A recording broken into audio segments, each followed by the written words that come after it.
Dear students, welcome to kids majors. इस video में explain करने जा रहा हूं recursive tree method to solve the recurrence relations. तो गाइस, रेकरेंस रिलेशंस को सॉल्व करने के लिए we have already done with the back substitution method and master theorem. लेकिन गाइस, मैं आपको बता दूं एक तीसरा मेथड भी है रेकरेंस रिलेशंस को सॉल्व करने का, वो है रिकर्सिव ट्री मेथड।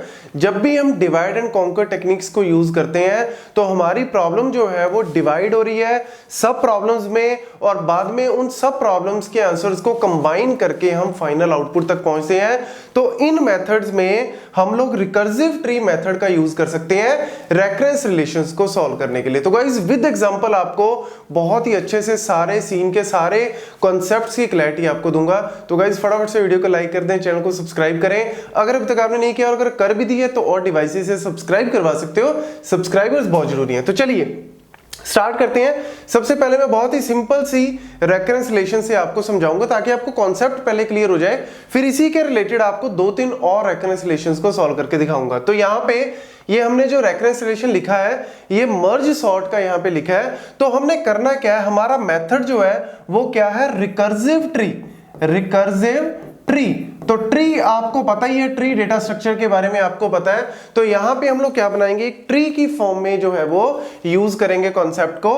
तो इसमें सबसे पहले आपको देखना क्या है कि हमारा जो tn है, जो हमारा फंक्शन है t ऑफ n, वो क्या हो रहा है, दो पार्ट्स में डिवाइड हो रहा है n/2 n/2। मतलब हमारी जो मेन प्रॉब्लम है वो n/2 और n/2 की दो सब प्रॉब्लम्स में डिवाइड हो रही है, ठीक है। और अगर हम इसको बनाना चाहें तो हम कैसे बनाएंगे कि मेरी प्रॉब्लम है n, वो जो है दो पार्ट्स में डिवाइड हो रही है n/2 एंड n/2, ठीक है ना।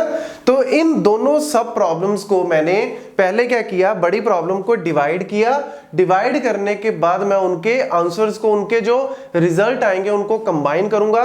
तो ये डिवाइड और कंबाइन करने में मेरी कॉस्ट कितनी पड़ रही है, cn। तो यहां पे cn भी दिया हो सकता है, ऑर्डर ऑफ n भी दिया हो सकता है, जो मर्जी दिया है। हमें ये पता लग गया कि इस स्टेप को करने के लिए, डिवीजन और कंबाइन करने के लिए मेरे पास कितनी कॉस्ट लगेगी, cn, where c is what, आपका कांस्टेंट है। c तो क्या है, कांस्टेंट है, तो इसकी ज्यादा टेंशन नहीं लेनी, बट साथ में लिख लो तो c डॉट n।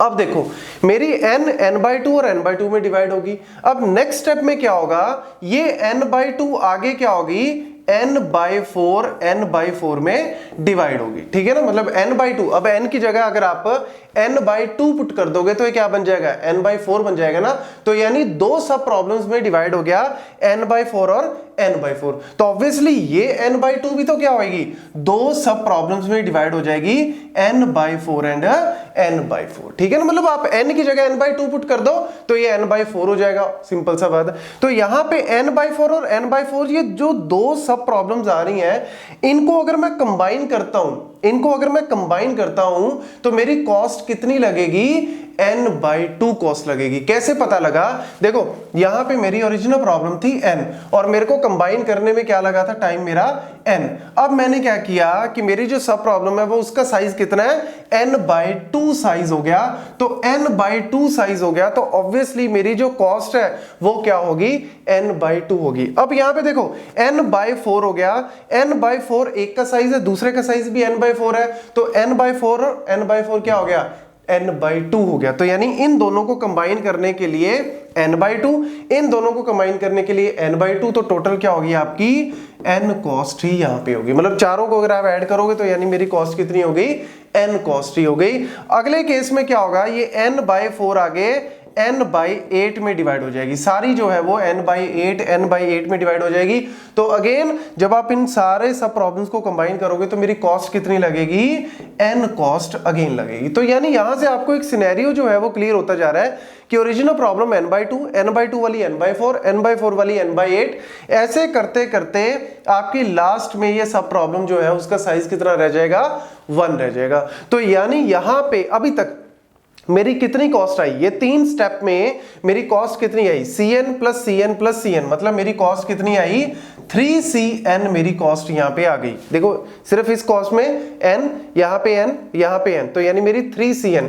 तो यहाँ पे आपको बड़ा इंपॉर्टेंट पॉइंट ध्यान में रखना है कि इस स्टेप पे तो आपको पता लग गया n, इस पे पता लग गया n, इस पे पता लग गया n, बट गाइज ये कितने टाइम्स n आएगा ये कैसे पता लगेगा। यहाँ पे तो आपने लिख दिया 3, क्योंकि हमने सिर्फ 3 स्टेप को खोल के लिखा, तो 3Cn मेरी कॉस्ट हो गई। लेकिन गाइज मैं अब इतना बड़ा तो बना नहीं पाऊंगा, तो ऑब्वियसली यहाँ पे क्या होगा, यहाँ पे आप सिंपली कह सकते हो कि ये किस वैल्यू पे डिपेंड करता है, हाइट ऑफ द ट्री के ऊपर, मतलब इस ट्री की हाइट कितनी होगी उसके ऊपर डिपेंड करता है कि इसका आंसर यहाँ पे कितना आएगा। तो हाइट आप कैसे निकालोगे, आपको वैसे तो दिख ही रहा होगा कि लेट्स से अगर मेरी प्रॉब्लम है n, वो डिवाइड हो रही है n/2 वाली n/4, तो यानी अगर मैं n की वैल्यू 16 ले लूं तो नेक्स्ट टाइम प्रॉब्लम का साइज कितना हो गया 8, उससे नेक्स्ट टाइम क्या हो गया 2, उससे नेक्स्ट टाइम 4, उससे नेक्स्ट टाइम क्या हो गया 2, मतलब मेरी जो प्रॉब्लम है अगर लेट से उसका साइज मैं 16 ले लूं तो नेक्स्ट टाइम वो डिवाइड होके 8 में रह जाएगी,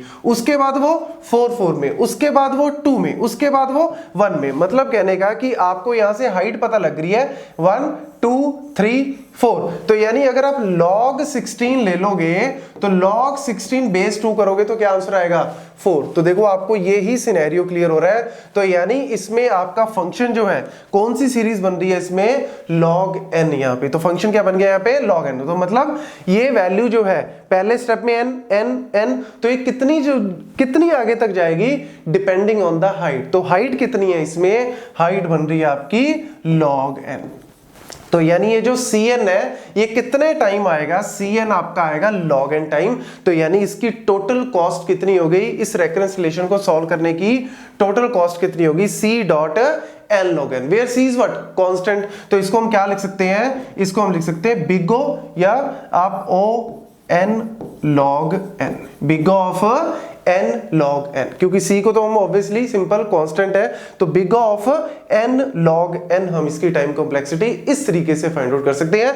तो ये बस आपको सिनेरियो ध्यान में रखना है कि आपका ट्री किस तरीके से जा रहा है, हाइट कितनी तक जा रही है और हर एक स्टेप पे कितनी कॉस्ट लग रही है, बस उन दोनों वैल्यूज को पता कर लो, आप इजीली किसी भी क्वेश्चन को सॉल्व कर सकते हो। Thank you.